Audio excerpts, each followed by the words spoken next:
আসসালামু আলাইকুম। ইনশাআল্লাহ আশা করি সবাই ভালো আছেন। আলহামদুলিল্লাহ আমিও ভালো আছি। যে যেখান থেকে আমার ভিডিওটি দেখছেন সবাইকে অসংখ্য ধন্যবাদ আর সর্বপ্রতি ভালোবাসা রইল।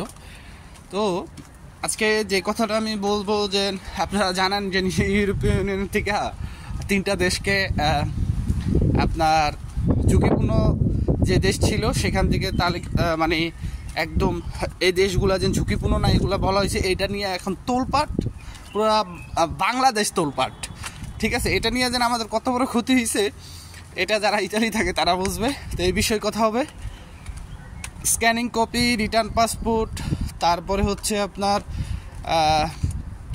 অ্যাপয়েন্টমেন্ট, তারপর হচ্ছে আপনার যাদের পাসপোর্ট সাবমিট করার মেসেজ, এইসব বিষয়ে কথা হবে। তো ইনশাআল্লাহ ভিডিওটা পুরোটা দেখার চেষ্টা করবে।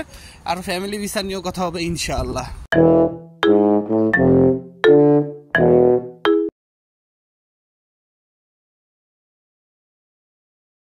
তো সব কিছুর জন্য আলহামদুলিল্লাহ।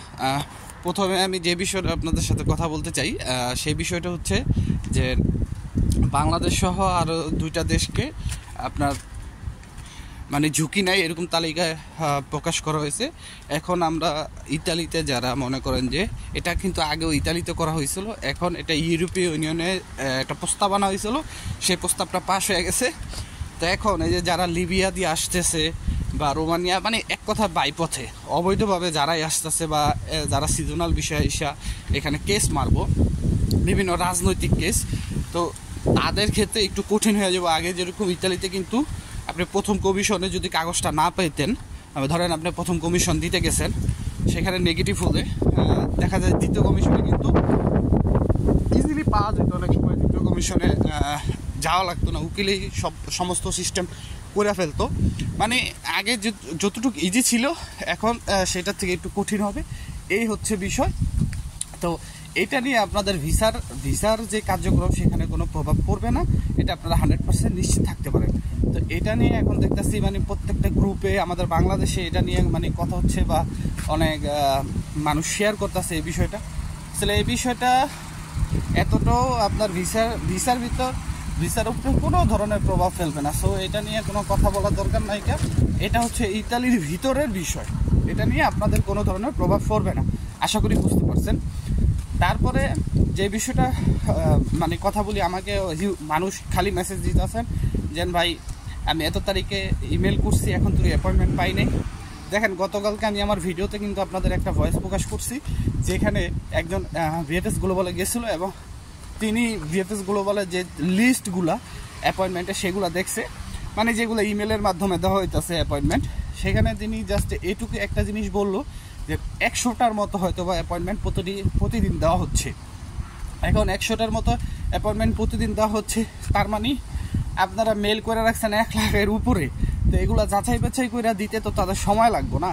আমি আপনাদের বলুন না যে আপনারা ওয়েট করেন, এটা আপনাদের ব্যক্তিগত ব্যাপার, আপনারা ওয়েট করবেন কিনা। কিন্তু আপনারা যেন আমার কাছে প্রশ্নটা করেন যে এখন তো পাই নাই বা আরও কতদিন লাগবে, আসলে এটা নিশ্চিতভাবে বলাটা এখন মুশকিল হয়ে গেছে।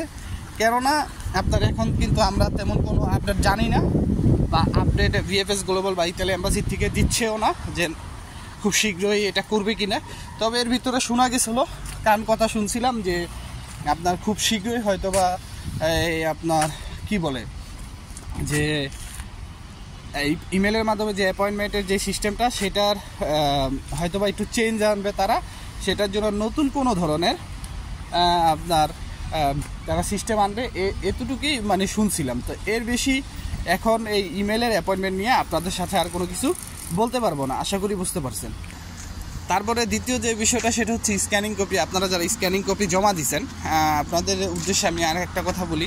দেখেন স্ক্যানিং কপি, তারপর আরও যেই বিষয়গুলো ছিল, যারা পাসপোর্ট জমা করছেন সবারই একই অবস্থা। এমন না যে আপনাদের আলাদা আলাদা কাজ করে হইতেছে যার কারণে আপনারা তাদেরকে দোষারোপ করবেন, সবারই এক ধরনের কাজ হইতেছে। তবে হ্যাঁ, 2025 সালের যে বিষয়টা, 2025 সালের বিষয়টাকে তারা বেশি প্রাধান্য দিছে। আর সেটার কারণ কিন্তু আমি আপনাদের লাস্টে 2টা ভিডিওতে উল্লেখ করে দিছি। যার কারণ হচ্ছে আপনার যেহেতু ইস্তাতে আইসা পড়ছে, সিজন আইসা পড়ছে, এখন কিন্তু এগ্রিকালচার সেক্টর বা যে ট্যুরিস্ট সেক্টরগুলো আছে সেই সেক্টরগুলোতে মালিকের লোকের প্রয়োজন, যার কারণে কিন্তু তারা এখন এই যে আপনার 2025-এ যে ফ্লুসি, এই ফ্লুসির কাজটা আগে করবে। কিন্তু এখন তুই দেখেন আপনারা 2024 সালে যারা আবেদন করছিলেন আপনাদের কিন্তু খুব শীঘ্রই কিন্তু বের হয়ে গেছিলো, কিন্তু এখন কিন্তু হচ্ছে না, নলস্তা এখনও পাচ্ছে না।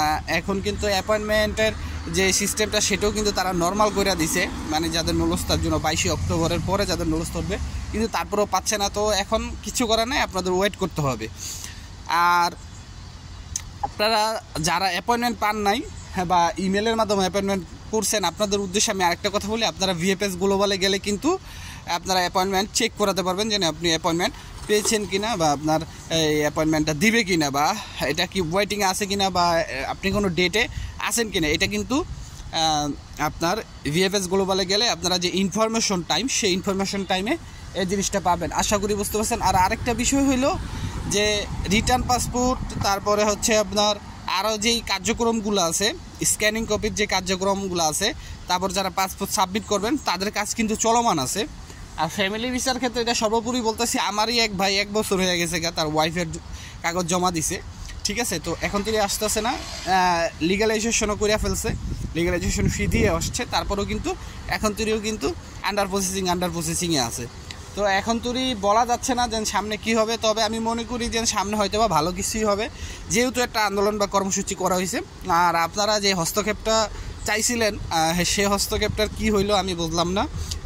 আমি আগেই বলছিলাম যে একদিনে যদি মাঠ থেকে ময়দান থেকে আইসা পড়েন, এটার একটা সুরাহা না কইরা, তাহলে ওই আন্দোলনের কোনো দাম নাই, সেই আন্দোলনের কোনো দাম নাই। আশা করি বুঝতে পারছেন। তো আজকের মতো এখানেই, সবাই ভালো থাকবেন, সুস্থ থাকবেন, সবার জন্য দোয়া রইল, সবার জন্য দোয়া করবেন। আসসালামু আলাইকুম, আল্লাহ হাফেজ।